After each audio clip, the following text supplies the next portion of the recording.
Hello, नमस्कार, आदाब, सत श्री अकाल और अस्सलाम वालेकुम। मैं हूं मोहम्मद अहमद काज़मी, लेकर आया हूं आपका पसंदीदा कार्यक्रम नज़र दुनिया पर। मीडिया स्टार वर्ल्ड की कोशिश रहती है कि इस कार्यक्रम में आपको विदेश से आने वाली ख़ास खबरें ज़रूर पहुंचाई जाती रहें। कभी कभी ये मुश्किल आती है कि एक से ज़्यादा अहम खबरें होती हैं और अपने रिसोर्सेज की कमी की वजह से एक ही एपिसोड में एक से ज़्यादा खबरें आप तक पहुँचाते हैं। आज की बड़ी खबर यह है कि ईरान ने कहा है कि चाबहार से जाहिदान रेल लाइन से भारत को अलग किए जाने की खबर झूठी है। असल में भारत के साथ इसके बारे में समझौता हुआ ही नहीं था। दूसरी खबर, अमेरिका के सेंट्रल कमांड के हेड मैकेंजी ने लेबनान के हिजबुल्लाह को एक तरह से धमकी दी है, या ये कहिए कि अपनी कमज़ोरी जाहिर करते हुए कहा है कि वो समझते हैं कि ये बहुत बड़ी गलती होगी अगर हिजबुल्लाह इजराइल के ख़िलाफ़ फ़ौजी ऑपरेशन की कोशिश करता है। इसका आखिर अच्छा नहीं होगा। खबरों में आगे बढ़ने से पहले आपसे गुजारिश है कि अगर आप YouTube पर देख रहे हैं तो सब्सक्राइब कर लें और घंटी दबाना ना भूलें, और अगर Facebook पर देख रहे हैं तो हमारा पेज फॉलो कर लें और लाइक ज़रूर करें ताकि आपको हमारी हर एक वीडियो की खबर सही वक्त पर मिल सके। और अगर आपको हमारी खबर सच्ची और अच्छी लगे तो अपने व्हाट्सएप ग्रुप, फेसबुक, इंस्टाग्राम और ट्विटर अकाउंट पर ज़रूर शेयर करें ताकि मीडिया स्टार वर्ल्ड की खबरें दुनिया भर तक पहुंच सकें। आज की बड़ी खबर यह है कि ईरान ने अफगानिस्तान के बॉर्डर पर चाबहार जाहिदान रेल प्रोजेक्ट से भारत को बाहर करने की मीडिया रिपोर्टों को खारिज कर दिया है। ईरान की सरकारी न्यूज़ एजेंसी इरना के मुताबिक बंदरगाहों और जहाजरानी ऑर्गेनाइजेशन के सीनियर अफसर फरहाद मुंतसिर ने इस पूरी कहानी को सरासर झूठ बताते हुए कहा है कि ईरान ने जाहिदान चाबहार रेलवे प्रोजेक्ट के ताल्लुक से भारत के साथ कोई समझौता ही नहीं किया था। मुंतसिर का कहना है कि ईरान ने चाबहार में इन्वेस्टमेंट के बारे में भारत के साथ सिर्फ 2 समझौतों पर दस्तखत किए थे। एक बंदरगाह की मशीनरी और इक्विपमेंट से मुताल्लिक है, जबकि दूसरा भारत के ज़रिए $150 मिलियन के इन्वेस्टमेंट से मुताल्लिक है। उन्होंने आगे कहा कि चाबहार बंदरगाह में भारतीय इन्वेस्टमेंट के लिए हमने एक लिस्ट तैयार की थी जिसमें चाबहार रेलवे के बुनियादी ढांचे और रेलवे लाइन बिछाने का काम शामिल था, लेकिन बातचीत के दौरान इस पर रजामंदी नहीं बन सकी थी। उन्होंने ये भी कहा कि चाबहार में ईरान भारत कोऑपरेशन में अमरीकी पाबंदियों का कोई दखल नहीं है।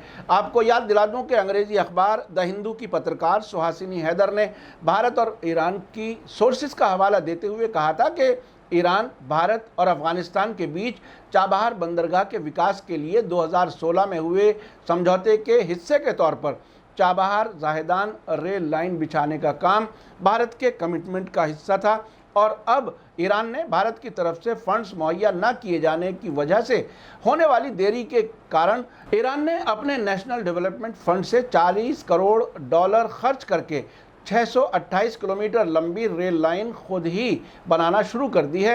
इस तरह से इस प्रोजेक्ट से भारत को अलग कर दिया गया है। साथ ही ये भी बताया गया था कि भारत के अधिकारियों ने कहा है कि अमेरिका की पाबंदियों की वजह से इस प्रोजेक्ट के लिए पार्टनर और इक्विपमेंट सप्लाई के लिए कंपनी को तलाश करना काफ़ी कठिन था, इसलिए कि सभी अमरीकी पाबंदियों से डरे हुए थे। साथ ही एक बयान ये भी दिया गया था कि भारत के अधिकारियों ने कहा है कि इस प्रोजेक्ट में भारत बाद में शामिल हो सकता है। पिछले ही हफ्ते ईरान के ट्रांसपोर्ट और अर्बन डेवलपमेंट मिनिस्टर मोहम्मद इस्लामी ने इस रेलवे प्रोजेक्ट के काम का इनॉग्रेशन किया था। आइए अब चलते हैं दूसरी अहम खबर की तरफ। ये खबर मिडिल ईस्ट में अमेरिका का क्या हाल है उसे समझने में आपकी मदद करेगी। इजराइल के अखबार जेरूसलम पोस्ट में आज छपी एक खबर में बताया गया है कि अमेरिका के सेंट्रल कमांड के सबसे बड़े फौजी अफसर मैकेंजी ने अपने बयान में ऐसी बातें की हैं जिससे उनके कमज़ोर होती हालत नज़र आ रही है। अब वो ईरान को धमकी नहीं दे रहे बल्कि हिजबुल्लाह को धमकी दे रहे हैं कि वो समझते हैं कि ये बहुत बड़ी गलती होगी अगर हिजबुल्लाह इजराइल के ख़िलाफ़ फ़ौजी ऑपरेशन की कोशिश करता है। उनका कहना है कि वो समझते हैं कि इसका आखिर अच्छा नहीं होगा। ये ऐसे वक्त में बहुत ही दिलचस्प है जबकि इजराइल के ज़रिए वेस्ट बैंक को अपने साथ शामिल किए जाने के प्रपोज़ल की सभी फ़िलिस्तीनी ग्रुप्स और हिजबुल्लाह ने मुखालफत की है। इजराइल ने भी 1 जुलाई से जो अब से पहले ऐलान किया हुआ था वेस्ट बैंक को इजराइल में शामिल किए जाने के प्रोसेस को अभी टाल दिया है, सस्पेंड कर दिया है।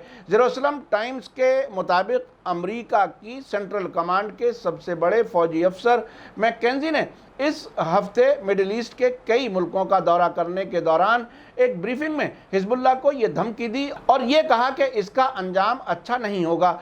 इससे जाहिर होता है कि अब उन्होंने हिजबुल्लाह का सामना करने की भी हिम्मत खो दी है।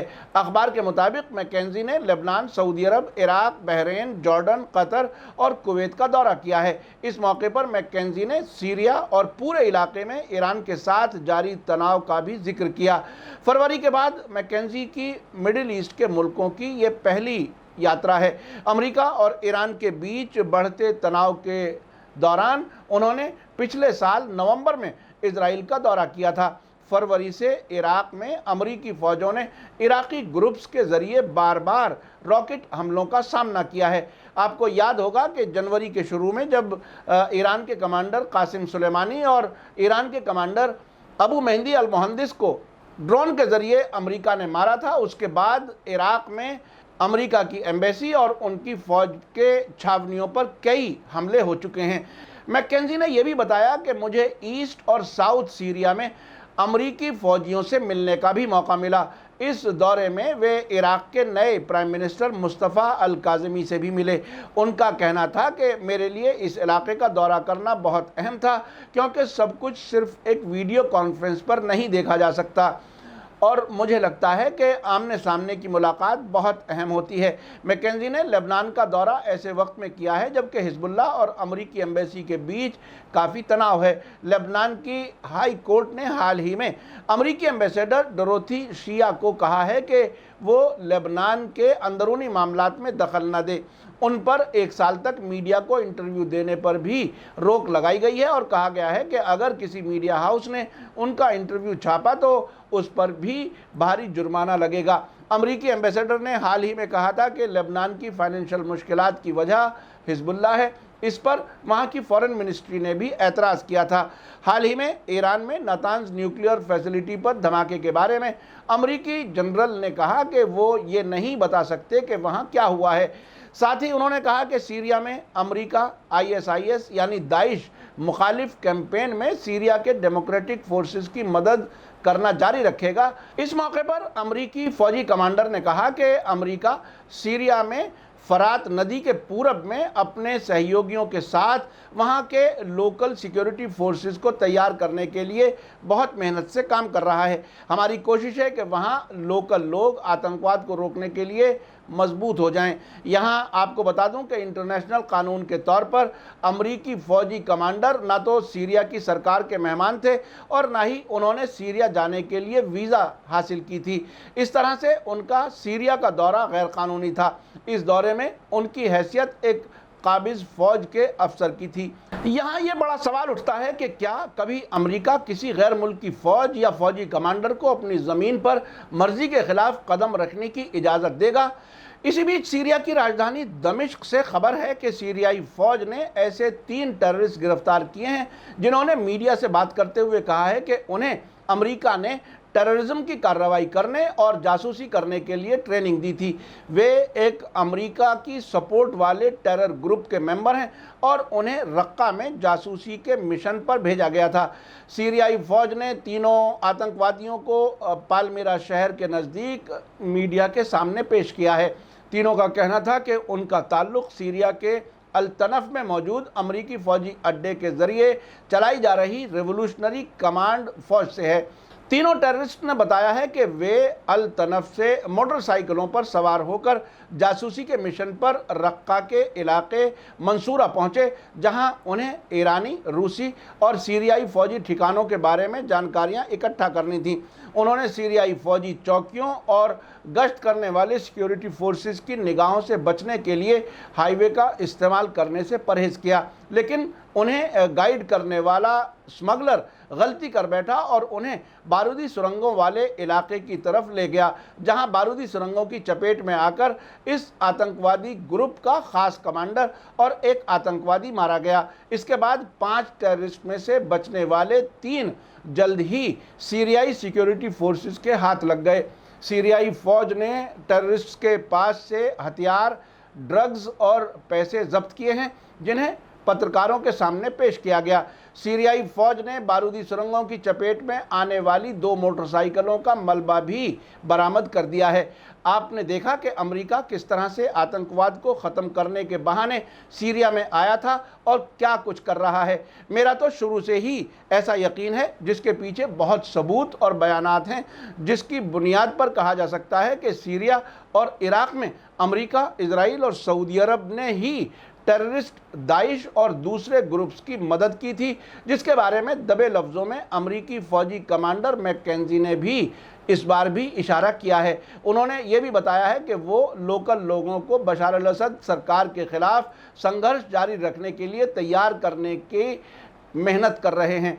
असल चेहरा अमेरिका का यही है और कमाल यह है कि सऊदी अरब के हुक्मरानों को मुक़द्दस समझने वाले अमेरिका और इजराइल सभी के गुनाहों को माफ़ करते हुए फ़िलिस्तीनियों की गलतियां तलाश करते हैं और आतंकी ग्रुप्स में खलीफा तलाश करने की कोशिश करते हैं, जैसे अबू बकर अल बगदादी ने इराक़ के मौसुल में ऐलान किया था, जो बाद में पता चला कि वो खुद यहूदी था, जो दाढ़ी बढ़ाकर मुसलमानों का लीडर बनने का ड्रामा कर रहा था। इसी के साथ मुझे दीजिए इजाज़त। आज का एपिसोड कैसा लगा कमेंट्स में ज़रूर लिखें। थैंक यू, धन्यवाद, शुक्रिया। जय भारत, जय हिंद।